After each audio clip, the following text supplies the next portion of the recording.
Umaga ulit, mga kakusina. Magluluto tayo ngayon ng chicken pinakol. Ito lang picado natin dyan. Chicken, yung buko, sabaw ng buko, aromatic, para talbos lang ng sili. Kumain natin ngayon ng luya. Sunod na natin sibuyas at bawang. Tapos na tayong makapag-isa ko yung natin itong mga blok. Pakita lang natin natin sila. Nasangkot siya na akong mabuti, ilagay na natin yung sabaw ng buko.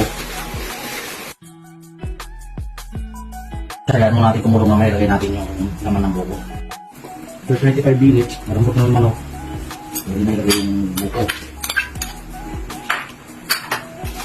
Pinumuto, okay lang. Tapos, tapos, pwede na yung sili.